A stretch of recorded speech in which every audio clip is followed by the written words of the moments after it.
खाना खाने के बाद जब ट्रेनी डॉक्टर आराम करने के लिए फोर्थ फ्लोर के सेमिनार हॉल में जाती है, उसके कुछ ही मिनट के बाद यानी कि करीब 15 से 20 मिनट के बाद एक व्यक्ति जिसका नाम संजय राय होता है, जो दारू के नशे में लड़खड़ाता हुआ फोर्थ फ्लोर के पास जो सेमिनार हॉल होता है वहाँ जाने लगता है। और जब वो सेमिनार हॉल के पास पहुँचता है तो दरवाजे से देखता है कि उसमें कोई लड़की या डॉक्टर सोई हुई है।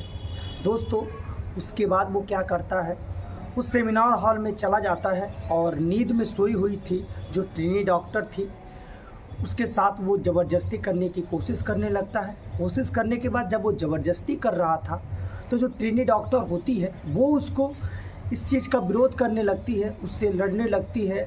तो वो गुस्से में आकर उसके जो चश्मा होता है आंखों पे लगा होता है, घूंसे से मारकर फोड़ देता है और जो भी शीशा था उस चश्मे का वो ट्रेनी डॉक्टर की आंख में चला जाता है, कुछ मुंह में चला जाता है, कुछ नाक में चोट पहुंचाता है। उसके बाद वो उसके उंगली भी तोड़ देता है। जब फिर भी वो जो ट्रेनी डॉक्टर होती है वो अपने बचाव के लिए काफ़ी देर तक लड़ती है, लेकिन आखिरकार वो अंत में बेहोश हो जाती है। और बेहोश होने के बाद जो संजय राय होता है वो उसके साथ ऐसी हैवानियत करता है जिसका कोई कल्पना भी नहीं किया होगा।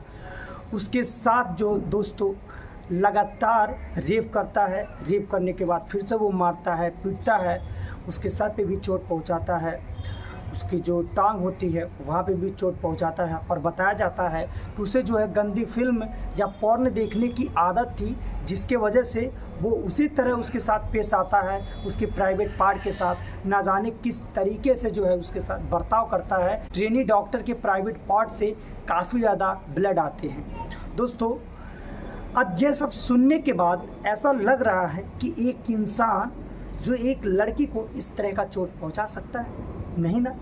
आप लोग ये सुनकर हैरान हो रहे होंगे कि एक जो दारू के नशे में एक व्यक्ति, एक लड़की जो कि हेल्थफुल लड़की जिसकी उम्र करीब 31 साल होती है, जो कि बताया जाता है उस डॉक्टर के साथ जो संजय राय ऐसी हैवानियत किया था वो उसके साथ नहीं टिक सकता था। बताया जाता है कि वो ट्रेनी डॉक्टर अपने बचाव के लिए उससे लड़ सकती थी और लड़ने पे वो उस पर भारी हो सकती थी, लेकिन कैसे एक व्यक्ति उस ट्रेनी डॉक्टर के साथ ऐसा सब कुछ कर सकता है। एक खुलासा और है दोस्तों कि कोई एक लड़की के साथ इस तरह का हैवानियत कर रहा हो, वो भी सेमिनार हॉल में। आप सोचिए, एक सेमिनार हॉल जो बड़ा होता है, अगर कोई आप ये बोलेंगे तो भी वहाँ पर आवाज़ गूंजेगा, सुनाएगा।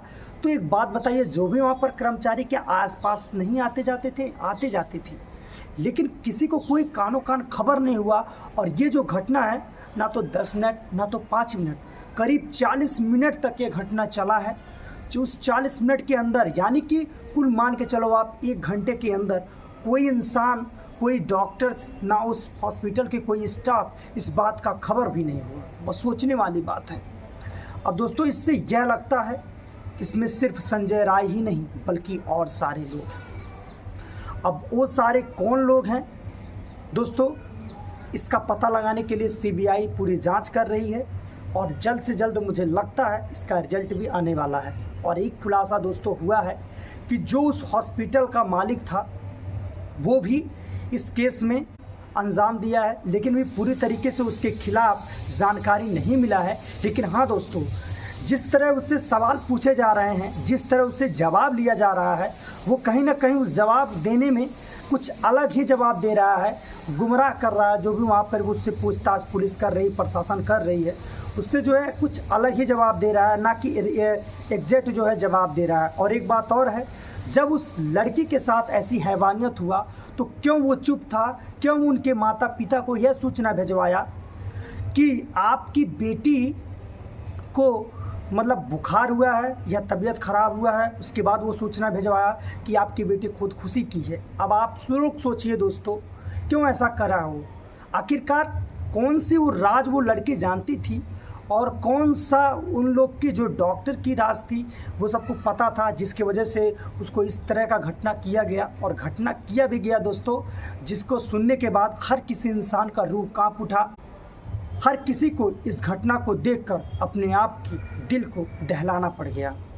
एक और बहुत बड़ा खुलासा हुआ है कि जब ट्रिनी डॉक्टर की पोस्टमार्टम कराया गया, उस पोस्टमार्टम में यह रिपोर्ट आया है कि करीब 151 ग्राम जो सेवन होता है, लिक्विड जो होता है, एक इंसान के अंदर नहीं पाया जाता। ये डॉक्टरों ने दावा किया है और ये सत्य बात भी है। हम लोग भी सपोज कर सकते हैं कि 151 ग्राम यानी कि दोस्तों इतना ज़्यादा होता है, और इतना ज़्यादा एक इंसान के अंदर इस तरह का लिक्विड नहीं होता है। जबकि वहाँ पर इससे भी दर्शाया जा रहा है कि वहाँ पर एक नहीं, करीबन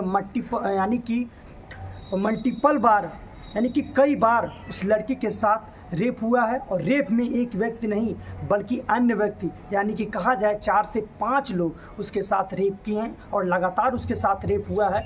और एक बात और है दोस्तों कि उसके साथ जब रेप हुआ है, उसका मौत होने के बाद भी उसके साथ रेप हुआ है, और उसका रेप होने के बाद उसका गला घोंटकर हत्या कर दिया गया है। अब दोस्तों सब लोग संजय राय को ही दोषी ठहरा रहे हैं, तो संजय राय तो दोषी है ही, संजय राय तो दोषी है ही, लेकिन संजय राय के भी पीछे बहुत लोग ऐसे हैं जिन्होंने इस घटना को अंजाम दिया है। ये हम नहीं, सीबीआई का जो सीबीआई भी कह रही है, और जो वहाँ पर टेस्ट है, जो पोस्टमार्टम रिपोर्ट है वो भी बताए, उससे भी पता लगाया जा रहा है कि यहाँ पर एक नहीं कई व्यक्ति जो है उसके साथ ऐसी हैवानियत की है। दोस्तों वो लड़की को कितना ज़्यादा दर्द हुआ होगा, एक असहनीय दर्द। सोचिए, सोचने वाली बात है, एक असहनीय दर्द। हम लोग को अगर हाथ थोड़ा सा कट जाता है तो कितना ज़्यादा दर्द होता है। उसके प्राइवेट पार्ट से लगातार ब्लड आना, मुंह से ब्लड आना, दोनों आँख को फोड़ दिया गया। आपको पता होगा दोस्तों, अगर हमारे आँख में एक छोटा सा कोई सा छोटा सा कंकड़ हो या मिट्टी हो हमारे आँख में चली जाती है तो कितना ज़्यादा दर्द होता है। आप इसका अंदाज़ा लगा सकते होंगे दोस्तों कि क्योंकि हर किसी के इंसान में आँख के साथ थोड़ा बहुत तो जो कुछ गर्दा होगा, धूल हो गया, मिट्टी होगा, गया ही होगा, इससे आप पता लगा सकते हैं। लेकिन उस बेचारी के अंदर तो जो कांच का शीशा रहता है यानी का चश्मे का शीशा जो है उसके आँख के अंदर फूट कर चला गया था। सोचने वाली बात है दोस्तों, उसको कितना ज़्यादा दर्द हुआ होगा, और जब उसके साथ ऐसी हैवानियत किया गया होगा तो दोस्तों कितना ज़्यादा दर्द हुआ होगा। वो कितनी ज़्यादा दर्द में तड़फी होगी, चिल्लाई होगी।